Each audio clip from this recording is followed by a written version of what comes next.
बिस्मिल्लाहिर्रहमानिर्रहीम बिस्मिल्लाहिर्रहमानिर्रहीम। Lecture number 5 chapter number first measurement ख़त्म हो गया था, लेकिन ये कुछ इंपॉर्टेंट यूनिट्स है, ये अपने पास आप नोट करें। 1 inch 2.54 centimetre, 1 metre 3.28 feet, 1 yard आपके पास है, this is equal to 3 feet which is approximately equal to 1 metre. Light year is the unit of length distance. This is the distance traveled by light in vacuum in one complete year. 9.46 multiplied by 10 to the power 15 meter. या 9.46 पेटामीटर भी इसको हम कहते हैं. 1 mile 1.609 kilometre या 1609 metre. Angstrom 10 to the power -10 metre. Micron 10 to the power -6 metre. Mass slug आपके पास जो है, ये आपके पास एफपीएस सिस्टम में मास के यूनिट है, और 1 स्लग आपके पास 14.6 किलोग्राम के बराबर है. 1 AMU atomic mass unit, 1 unit 1.6 multiply by 10 to the power -27 kilogram. 1 ton 907.2 kilogram. 1 metric ton 1000 kilogram. 1 pound mass 0.4536 kilogram. Pound mass 0.4536 kilogram. 1 newton 1 kilogram metre per second square. 1 dyne 1 gram centimetre per second square. 1 newton 10 to the power 5 dynes. 1 pound force, ठीक है, यहां पर pound मास है, यहां पर pound force है. 1 lube LUOB lube या LB 4.45 Newton के बराबर है. तो ये आपके पास कुछ इंपॉर्टेंट यूनिट्स है, ठीक है. अब अगर मैं एनर्जी के कुछ इंपॉर्टेंट यूनिट्स लिख लो. Energy 1 joule 1 kilogram metre square पर सेकंड स्क्वायर, ठीक है. और 1 अर्ग ERG 1 अर्ग किस चीज के बराबर होगा? This is equal to 1 gram centimetre square पर सेकंड स्क्वायर. और मैं लिख सकता हूं कि 1 जॉल आपके पास जो है, this is equal to 10 to the power 7 ergs. 1 joule is equal to 10 to the power 7 ergs. 1 electron volt 1.6 multiply by 10 to the power -19 joule, ठीक है. और अगर मैं लूं 1 कैलोरी आपके पास है, this is equal to 4.2 joule. Calorie is also the unit of energy. ये भी आपके पास जो है एनर्जी का यूनिट है, ठीक है, ये याद रखिए. अच्छा, यहां पर मैं लिख सकता हूं 1 BTU British thermal unit, this is equal to 252 calories. या ये आपके पास 1000, ये 252 को आप 4.2 के साथ मल्टीप्लाई करें तो मेरे ख्याल में 1058 जॉल आ जाता है. 4.2 को आप 252 के साथ मल्टीप्लाई करें, ठीक है. 1 BOTU board of trade unit, board of trade unit, ठीक है. बोर्ड ऑफ ट्रेड यूनिट को 1 किलोवाट आवर भी हम कह सकते हैं. 1 किलोवाट आवर भी हम इसको कह सकते हैं. और 1 किलोवाट आवर आपके पास जो है, ये किस चीज के बराबर है? 3.6 multiply by 10 to the power 6 joule, ठीक है. तो 1 BOTU board of trade unit आपके पास, और ये ब्रिटिश थर्मल यूनिट है, ब्रिटिश इंजीनियरिंग सिस्टम में 252 कैलोरीज के बराबर है, ठीक है. तो these are some important units of energy. ये आपके पास एनर्जी के कुछ इंपॉर्टेंट यूनिट्स है, ठीक है. तो इसको आप लोगों ने याद करना होगा, इसके कोई दूसरा सोल्यूशन है नहीं आपके पास, ठीक है. तो इसको आपने याद करना होगा. बाकी आपका चैप्टर नंबर फर्स्ट जो है वो खत्म हो गया है, ठीक है. अभी मैं सेकंड चैप्टर को स्टार्ट करूंगा, ठीक है, which is about the vector. Chapter number 2 which is about the vectors. देखिए, हमारे पास 2 किस्म के फिजिकल क्वांटिटीज है, स्केलर एंड वेक्टर्स. स्केलर्स आपके पास वो फिजिकल क्वांटिटीज है जिसको कंप्लीटली स्पेसिफाई करने के लिए मैग्नीट्यूड काफी होता है, डायरेक्शन की कोई जरूरत नहीं होती, उनको हम स्केलर्स कहते हैं। मास, लेंथ, टाइम, डिस्टेंस एटसेट्रा। ठीक है, ये आपके पास स्केलर्स हैं। याद रखिए, अगर हम स्केलर्स को डील कर रहे हैं तो आम मैथमेटिकल रूल्स को हम इस्तेमाल कर सकते हैं। जिस तरह हम आम नंबर्स को ऐड करते हैं, इसी तरह आप टाइम्स को भी ऐड करें, मास को भी ऐड कर सकते हैं। जिस तरह हम सब्ट्रैक्शन करते हैं तो स्केलर्स को भी आप उसी तरह ही सब्ट्रैक्ट, ऐड, मल्टीप्लाई या डिवाइड कर सकते हैं। ठीक है, और वेक्टर्स आपके पास वो फिजिकल क्वांटिटी जिसको स्पेसिफाई करने के लिए मैग्नीट्यूड और डायरेक्शन दोनों जरूरी हो, उसको हम वेक्टर कहते हैं। ठीक है, मास आप देखिए, अगर मैं कह दूं कि the mass of a body is 10 kilogram, बस काफी है इसको समझने के लिए। मैं अक्सर स्टूडेंट्स को कहता हूं कि अगर आप दुकान में जाए और दुकानदार को आप कह दें कि मुझे 1 किलोग्राम शुगर दे, तो दुकानदार समझ जाते वो आपको 1 किलोग्राम शुगर देगा। स्केलर है, डायरेक्शन की जरूरत नहीं है। कभी आपने इस तरह नहीं कहा होगा कि मुझे 1 किलोग्राम शुगर दे आसमान की तरफ या मशरिक की तरफ या मगरिब की तरफ।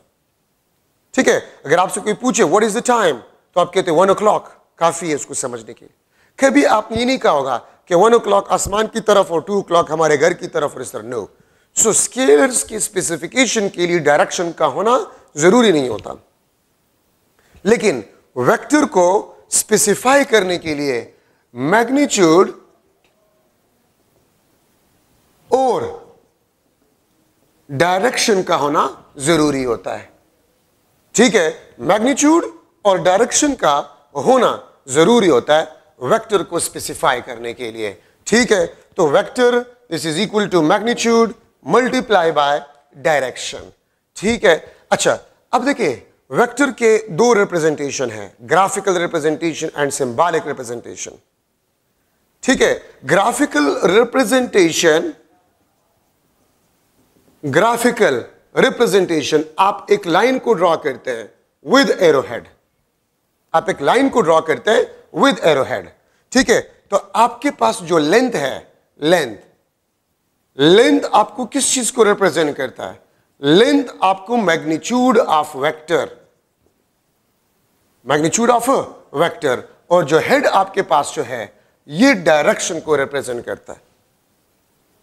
ठीक है, तो ग्राफिकली आप वेक्टर को इस तरीके से ड्रॉ कर सकते हैं। सिंबॉलिकली अगर मैं लिख लूं ए वेक्टर, ये आपके पास ए वेक्टर, ये आप बोल्ड फेस लेटर में लिख लें।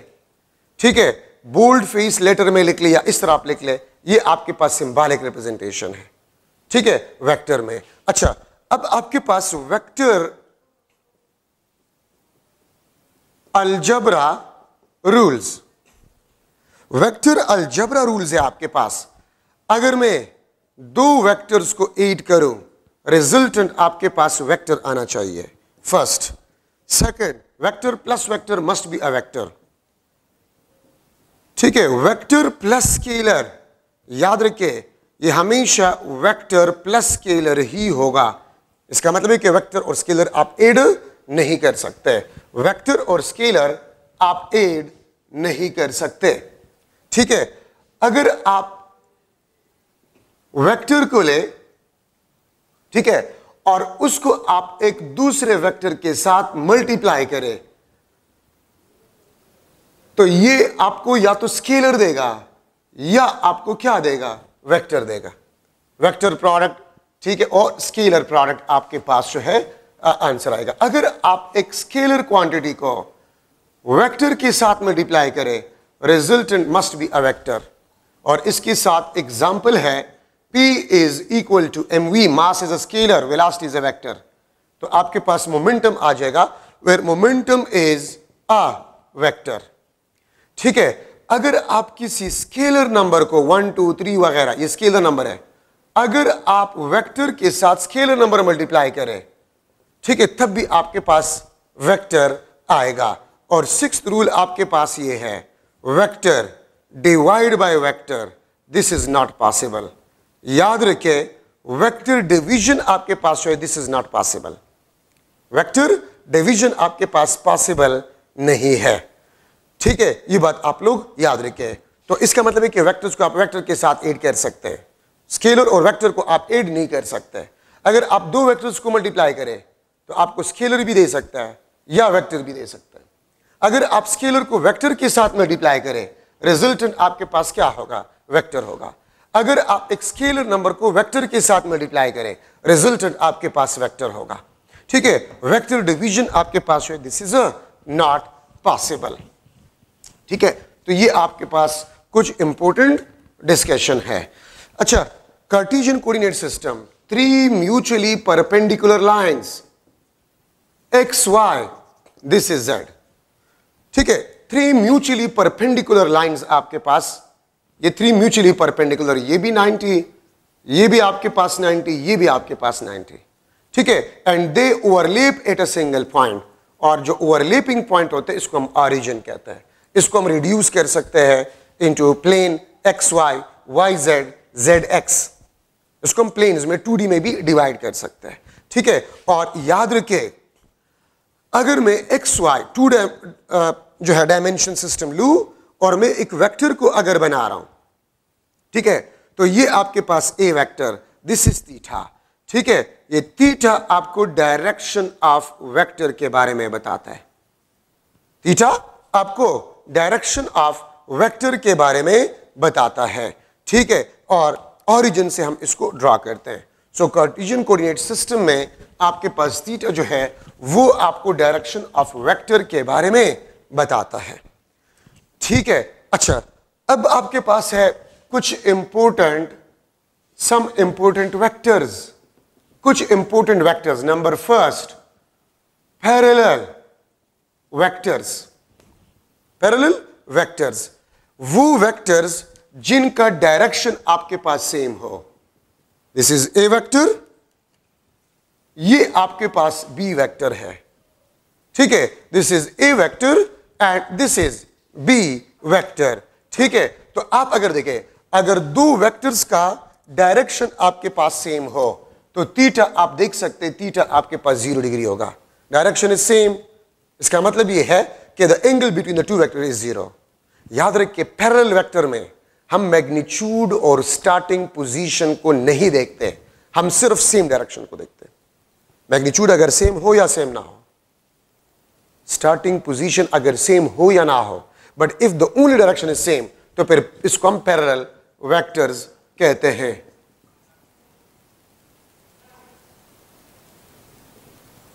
एंटी पैरेलल वेक्टर्स, ठीक है, एंटी पैरेलल वेक्टर्स। और एंटी पैरेलल वेक्टर आपके पास जो है, अगर मैं ये लूं C, ठीक है, और मैं ये लूं दिस इज D, अगर आप थीटा को देखें, ये आपके पास 180 डिग्री होगा, डायरेक्शन इज अपोजिट। तो दो वेक्टर्स जिसकी डायरेक्शन अपोजिट हो, मैग्नीट्यूड अगर सेम हो या ना हो, स्टार्टिंग पोजीशन अगर सेम हो या ना हो, but if the two vectors have opposite direction, मतलब ये irrespective of magnitude and starting position, तो वेक्टर्स को हम एंटी पैरेलल वेक्टर्स कहते हैं। Equal vectors, equal vectors, same magnitude and same direction, same magnitude and same direction. ठीक है, तो फिर हम वेक्टर्स को कहते हैं इक्वल वेक्टर। ये आपके पास A, ये आपके पास B वेक्टर्स। ठीक है, आप देखिए लेंथ भी सेम है, डायरेक्शन भी सेम है। ठीक है, तो मैं लिख सकता हूं A is equal to B, plus sign और प्लस साइन। ठीक है, अगर मैं इसके ऊपर चले लिख लेता हूं A vector is equal to B vector, ये प्लस प्लस। ठीक है, मैं इस तरह भी लिख सकता हूं minus A is equal to minus B. तो देखिए साइन भी सेम है और इक्वलिटी भी है। तो सेम साइन का मतलब होता है सेम डायरेक्शन, और इक्वलिटी का मतलब आपके पास होते हैं equal magnitude. Same sign, same sign, equal direction. ठीक है, और ये आपके पास equality sign, equal magnitude, equal magnitude आपके पास होगा। तो अगर दोनों साइड्स पे साइन सेम हो और इक्वलिटी साइन भी हो, minus minus equality, plus plus और equality, it means the vectors are equal vectors. मैं इस तरह भी कह सकता हूं two parallel vectors having same magnitude, starting position same हो या ना हो। अगर मैं यहां पर पेशावर में 10 मीटर ईस्ट चला जाता हूं, ठीक है, और कोई बंदा कराची में 10 मीटर ईस्ट चला जाता है, तो हमारे डिस्प्लेसमेंट वेक्टर इक्वल वेक्टर्स है, ठीक है। तो same magnitude in same direction, the vectors are equal vectors. 4 आपके पास जो है नेगेटिव वेक्टर्स, ठीक है, same magnitude but opposite direction, इसको हम नेगेटिव वेक्टर कहते हैं इर्रिस्पेक्टिव ऑफ साइन। ये आप देख सकते हैं, दिस इज ए और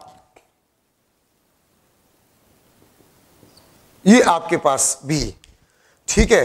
अब ये आपके पास आ जाएगा A is equal to minus B, और मैं लिख सकता हूं B is equal to minus A, ठीक है। अब देखिए, एक साइड पे आपके पास प्लस साइन है, प्लस साइन, दूसरी साइड पे आपके पास नेगेटिव साइन है, ठीक है। तो मैं इसको लिख सकता हूं A is equal to the negative vector of B, और बी आपके पास है this is equal to the negative vector of A. A is the negative vector of B और बी आपके पास है this is the negative vector of A. तो इसका मतलब यह है कि ए और बी एक दूसरे के नेगेटिव वेक्टर्स कहलाते हैं। मैग्नीट्यूड कभी भी नेगेटिव नहीं हो सकता, डायरेक्शन आपके पास नेगेटिव हो सकता है। तो मैं कह सकता हूं कि A is the negative vector of B और B is the negative vector of A, ठीक है। डायरेक्शन आपके पास जो है दिस इज आर्बिट्ररी, डायरेक्शन आपके पास होते हैं दिस इज आर्बिट्ररी। अगर इस डायरेक्शन को आप पॉजिटिव कह दें तो वेस्ट डायरेक्शन आपके पास नेगेटिव होगा, ठीक है। अगर आप नॉर्थ डायरेक्शन को पॉजिटिव कह दें, ठीक है, तो आपके पास साउथ डायरेक्शन जो है वो आपके पास जो है नेगेटिव होगा, ठीक है। तो ये बात आप लोग याद रखें। तो नेगेटिव वेक्टर्स जो है सेम मैग्नीट्यूड अपोजिट डायरेक्शन, तो आप a is equal to minus B लिख सकते हैं या b को आप माइनस ए लिख सकते हैं, ठीक है। ये बात आप लोग याद रखें। तो ये आपके पास फोर्थ इंपॉर्टेंट वेक्टर आपके पास बन गया। अब यहां पर मैं लिख सकता हूं नल और जीरो वेक्टर, नल और जीरो वेक्टर, ठीक है। नल और जीरो वेक्टर का मतलब ये होता है which has zero magnitude, which has zero magnitude and arbitrary direction, which has zero magnitude and arbitrary direction, इसको बेसिकली हम नल या जीरो वेक्टर कहते हैं। तो ये आपके पास सिंबॉलिक रिप्रेजेंटेशन है, ये आपके पास क्या है, सिंबॉलिक रिप्रेजेंटेशन है, ठीक है। और इसका ये सिंबॉलिक रिप्रेजेंटेशन है, और अगर आप डॉट से इसको डिनोट करें, ये आपके पास ग्राफिकल रिप्रेजेंटेशन है, डॉट, ठीक है। और डॉट ओरिजिन से लिया गया है, तो डॉट आपके पास ग्राफिकल रिप्रेजेंटेशन है, ठीक है। तो आर्बिट्ररी डायरेक्शन और इसका मैग्नीट्यूड आपके पास जो होता है वो जीरो होता है, ठीक है। ये बात आप लोग याद रखें। अब देखिए, यही मैं ले रहा हूं, अगर मैं लिख लो a is equal to minus B, तो माइनस बी को आप उस साइड पे शिफ्ट करें तो a प्लस बी आपके पास ये नल वेक्टर होगा। ये नल वेक्टर को क्यों इंट्रोड्यूस किया गया, अगर मैं इस तरह लिख लो a plus B is equal to zero, a plus B is equal to zero, तो ये दोनों तो वेक्टर है और जीरो स्केलर है, तो वेक्टर का sum is equal to scalar, जो कि गलत है। तो इसलिए फिर हमने नल वेक्टर को इंट्रोड्यूस किया। The sum of two vectors which are the negative vectors of each other is always equal to a null vector। ये देखिए ना, मैं इसको इस तरह भी लिख सकता हूं, the sum of two vectors which are negative vectors of each other, this will be always equal to a null or zero vector। ऐसे दो वेक्टर्स जो एक दूसरे के नेगेटिव वेक्टर्स हो, अगर उसका आप सम ले लें तो आपको नल वेक्टर देगा या आपको जीरो वेक्टर देगा। ठीक है, तो ये आपके पास इसका स्टेटमेंट बन जाएगा। हां, अगर मैं इस तरह लिख लूं कि मैं इसका मैग्नीट्यूड निकालूं, the magnitude of sum of two vectors which are the negative vector of each other, ये आपके पास जीरो होगा। याद रखें, magnitude is always positive and scalar. Magnitude is always positive and scalar. तो अगर मैं मैग्नीट्यूड की बात करूं, इसका मतलब होता है this is the magnitude of sum of two vectors which are negative vectors of each other। ठीक है, तो वो आपके पास जीरो होगा, वो नल वेक्टर होगा, ये आपके पास जीरो होगा। द मैग्नीट्यूड ऑफ सम, ये देखिए ना, magnitude of sum of two vectors A and B which are the negative vectors of each other, this is always equal to zero, magnitude of sum. ठीक है, लेकिन अगर मैं ए और बी मैं इस तरह लू कि a आपके पास है this is equal to minus B, तो इसका मतलब यह है कि a मैग्नीट्यूड भी नॉन जीरो है और b मैग्नीट्यूड भी नॉन जीरो है, लेकिन दोनों a और b वेक्टर एक दूसरे के नेगेटिव वेक्टर्स है। अगर मैं इनकी मैग्नीट्यूड्स लेकर इसको सम करूं, वो आपके पास नॉन जीरो होगा और इसका स्टेटमेंट आपके पास बनता है the sum of magnitudes, the sum of magnitudes of A and B which are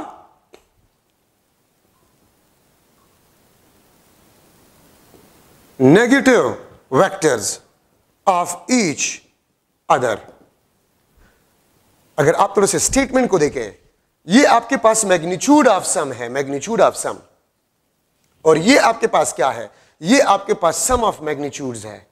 ये आपके पास क्या है, sum of magnitudes which is not equal to zero. तो एक बात याद रखिए इन दोनों स्टेटमेंट में, अगर आप देखें ये मैग्नीट्यूड ऑफ सम है, ये मैग्नीट्यूड ऑफ सम है, मतलब सम लेकर फिर आप मैग्नीट्यूड निकालते हैं। मैग्नीट्यूड ऑफ सम का मतलब क्या होता है, आप सम करके मैग्नीट्यूड निकालते हैं, तो वो तो जीरो होता है, क्योंकि आपके पास दो वेक्टर्स जो कि नेगेटिव है उसका सम जीरो है, तो नल वेक्टर का मैग्नीट्यूड जीरो। लेकिन अगर a और b जो कि नेगेटिव वेक्टर्स है, अगर इन a और b का मैग्नीट्यूड्स का आप सम मालूम करें तो वो नॉन जीरो होगा या ग्रेटर देन जीरो होगा। ठीक है, अगर मैं यहां पर एक एग्जाम्पल लिखूं, यहां पर मैं अगर एक एग्जाम्पल लिखूं, ठीक है, कि आपके पास है let suppose a vector is equal to 10 metre east, b vector आपके पास जो है 10 मीटर वेस्ट, तो मैं अगर a वेक्टर का मैग्नीट्यूड लूं वो 10 मीटर है, अगर मैं b वेक्टर का मैग्नीट्यूड लूं वो 10 मीटर है। ठीक है, नॉन जीरो है ना, तो अगर मैं इनके मैग्नीट्यूड्स का सम लूं वो 20 मीटर होगा, which will be not equal to zero. ठीक है, तो magnitude of sum of magnitudes, ये आपके पास सम ऑफ मैग्नीट्यूड्स है, मतलब मैग्नीट्यूड्स का सम आपने ले लिया। और अगर मैं इस तरह लिख लो, मैं इसको इस तरह लिख लो कि आपके पास a प्लस बी, ये आपके पास 10 मीटर ईस्ट, ठीक है, प्लस 10 मीटर वेस्ट, तो मैं इसको लिख सकता हूं a plus B 10 metre east plus 10 metre west को मैं लिख सकता हूं माइनस ईस्ट। ठीक है, मैंने वेस्ट को माइनस ईस्ट क्यों लिख लिया, अब देखिए आपके पास minus east mean opposite to east west होता है, माइनस वेस्ट ये आपके पास ईस्ट होता है, माइनस नॉर्थ वो आपके पास साउथ होता है, माइनस साउथ वो आपके पास नॉर्थ होता है। ठीक है, तो a plus B is equal to 10 metre east minus 10 metre east, ये आपके पास नल वेक्टर आ गया, ये आपके पास नल वेक्टर आ गया, क्योंकि ई डायरेक्शन भी इसके साथ ये, तो आपके पास ये नल वेक्टर आपको देगा। तो इसको बेसिकली हम कहते हैं, ठीक है, नल वेक्टर। और अगर मैं इसका मैग्नीट्यूड निकाल लूं, तो a प्लस बी तो 0 है और नल वेक्टर का मैग्नीट्यूड भी आपके पास 0 है। तो ये आपके पास मैग्नीट्यूड ऑफ सम है और वो आपके पास सम ऑफ मैग्नीट्यूड्स है। तो कंक्लूजन ये है कि the sum of magnitudes of two vectors which are the negative vectors of each other, this will be not equal to 0. But the magnitude of the sum of two vectors a and b, the magnitude of sum of two vectors a and b, this is equal to 0. ये आपके पास 0 होगा। ठीक है, ये बात याद रखिए। तो ये इसमें आपके पास इंपॉर्टेंट जो है कंडीशंस है नेगेटिव वेक्टर्स में। ठीक है, सेम नजर आ रहे हैं लेकिन दोनों में आपके पास फर्क है। The sum of magnitudes of two negative vectors are non-zero, but the magnitude of sum of two negative vectors are 0. ठीक है, तो इसका थोड़ा सा आपने ख्याल रखना है। ठीक है, तो ये आपके पास फोर्थ। अब फिफ्थ में ले रहा हूं, unit vector which has one magnitude and has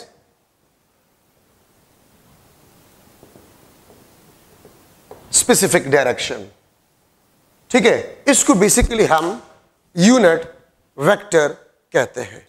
वो वेक्टर जिसका वन मैग्नीट्यूड हो और वो आपको स्पेसिफिक डायरेक्शन बता रहा है, उसको हम यूनिट वेक्टर कहते हैं। इसमें एक इंपॉर्टेंट पॉइंट आपके पास, unit vector has a no unit, इसका कोई यूनिट नहीं होता। ठीक है, और सिंबॉलिकली हम इसको किस तरह रिप्रेजेंट करते हैं, वेक्टर उसके ऊपर केप, बी वेक्टर उसके ऊपर केप, ठीक है, सी वेक्टर इसके ऊपर केप। ये आपके पास सिंबॉलिक रिप्रेजेंटेशन है। ये आपके पास क्या है, सिंबॉलिक रिप्रेजेंटेशन है। A unit vector, B unit vector, C unit vector, ये केप बेसिकली यूनिट वेक्टर को रिप्रेजेंट करता है। अच्छा, अब इसका फॉर्मूला आपके पास भी ये है, मैं इस तरह भी लिख सकता हूं, यूनिट वेक्टर, अगर आप वेक्टर को उसी वेक्टर के मैग्नीट्यूड पे डिवाइड करें तो ये आपको यूनिट वेक्टर देगा। The ratio of vector to the magnitude of a vector is equal to unit vector. ठीक है, तो मैं इस तरह भी इसको लिख सकता हूं, for example A unit vector, आप ए वेक्टर को उसी वेक्टर के मैग्नीट्यूड पे डिवाइड करें, ये आपको यूनिट वेक्टर देगा। ठीक है, और इसका मिसाल मैं आपको देता हूं, अगर मैं लूं डी, ये आपके पास एग्जांपल, ये आपके पास एग्जांपल ए वेक्टर या डिस्प्लेसमेंट में ले लेता हूं, बस डिस्प्लेसमेंट आपके पास 10 मीटर ईस्ट। ठीक है, अगर मैं यूनिट वेक्टर मालूम करूं 10 metre east divide by 10 metre, magnitude 10 metre है, तो ये आपके पास कैंसल।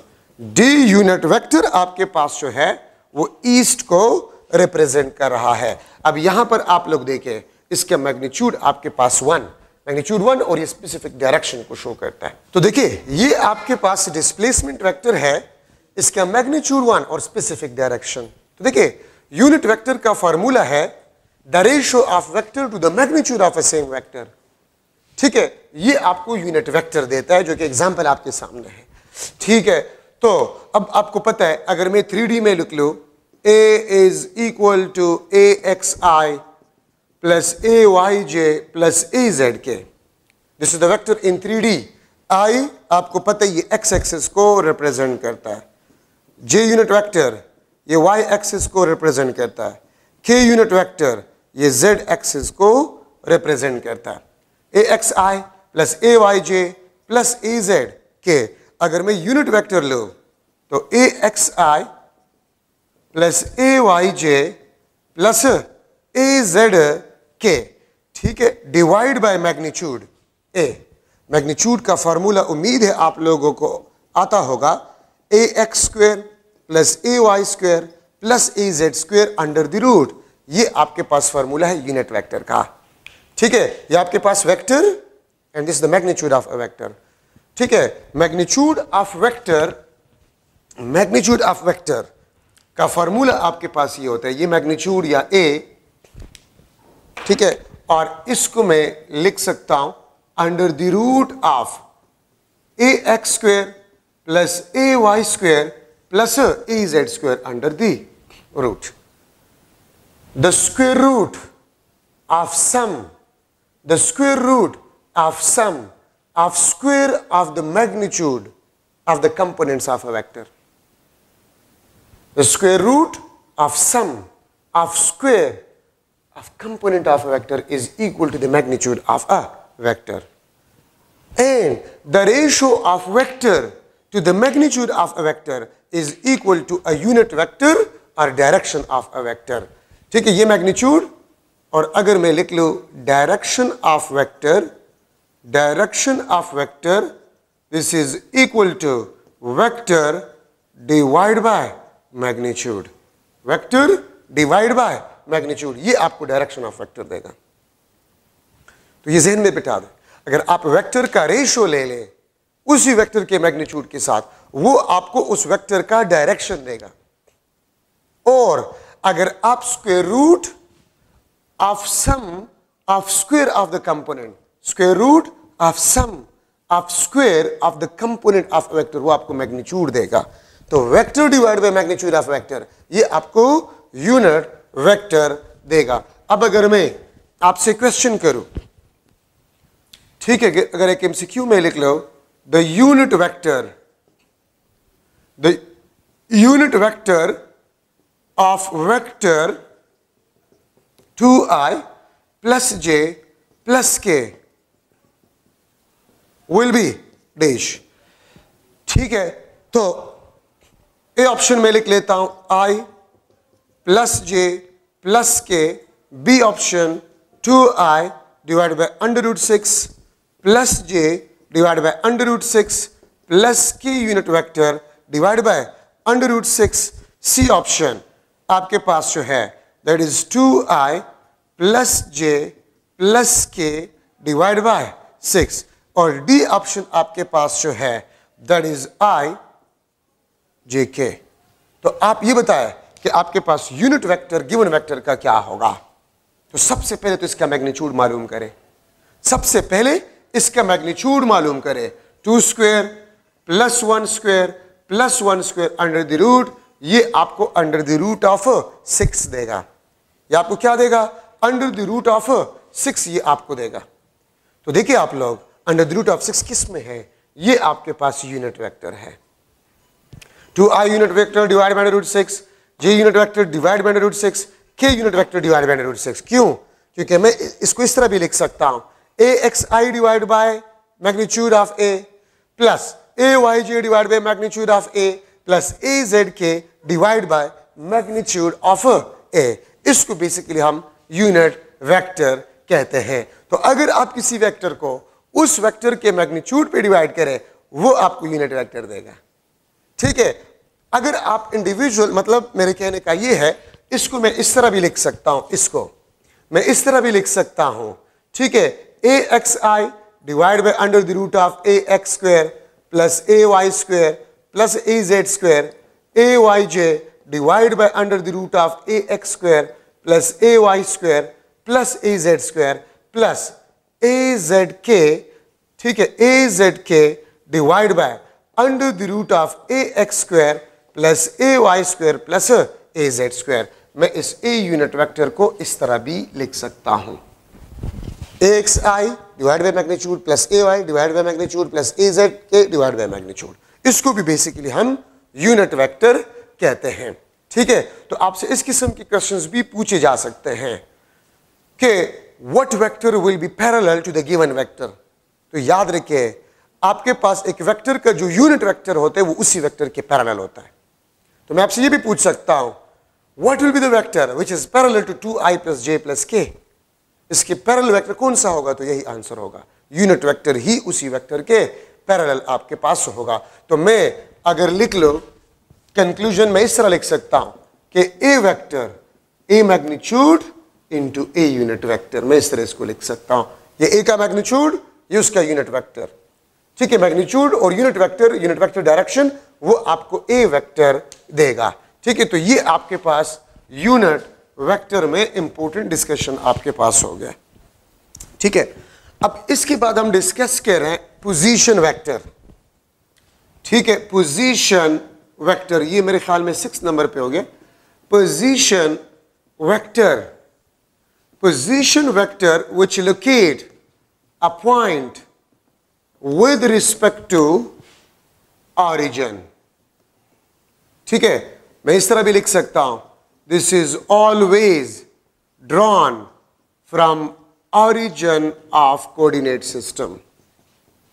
ये हमेशा ऑरिजिन से हम ड्रा करते हैं।